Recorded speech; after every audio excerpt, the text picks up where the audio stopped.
Hello and welcome to the guide for the fourth animal behaviour assignment, Evolution, Development and Control of Animal Behaviour.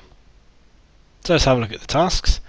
For the first task, you need to complete the attached table to explain how behaviour has evolved in 3 given animal species, from terrestrial, flying and aquatic lifestyles. The animals we've chosen are deep-sea anglerfish, the lion and the peregrine falcon. So let's have a look at the table then. So you can see the table, 3 different types of behaviour: hunting, method of reproduction, social system and lifestyle, and then there's 2 columns. So in the first column you need to describe what they actually do whilst they're carrying out the behaviour. So with lion it's group hunting, so obviously communication with other lions, using the environment to camouflage themselves in, and then obviously there's a lot more you could put in that box. And then the explanation for how the behaviour could have evolved. So why do you think lions started hunting as a group? Think about prey size, think about ease of getting the food, think about their social system. Okay, which came first? And that's really all you need to discuss in these boxes. So you do the same for all 3, so lion, peregrine falcon and deep sea anglerfish. All of this will be covered in class, so make sure you turn up.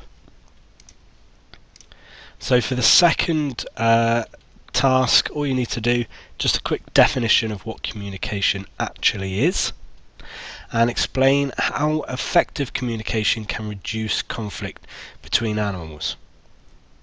Provide species examples to explain your answer.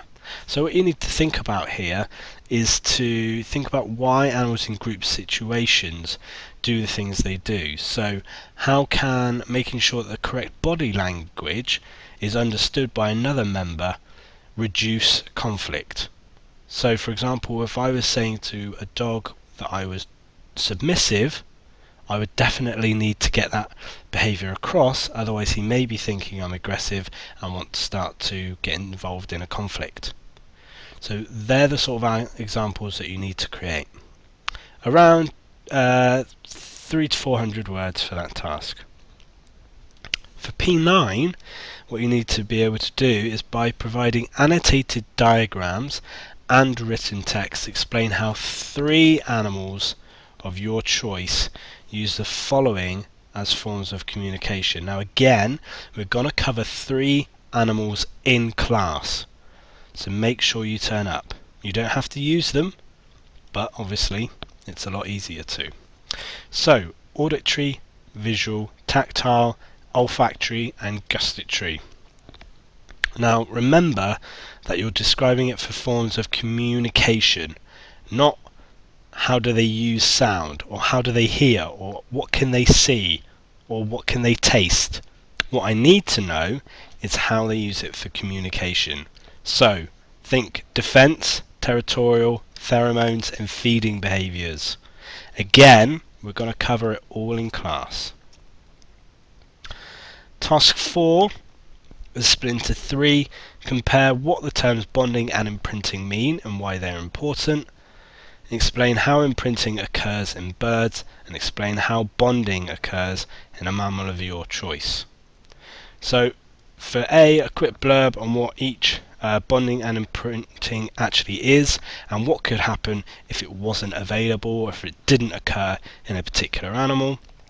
And for B and C, you need to go into a bit more detail regarding imprinting, so think about filial and sexual imprinting. And for C, just discuss bonding and why it occurs in a certain animal, certain mammal. So for example, the lion.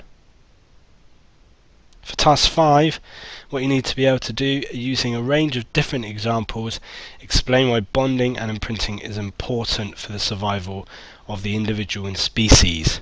So think about what would happen when that animal grows up if it didn't have bonding and imprinting.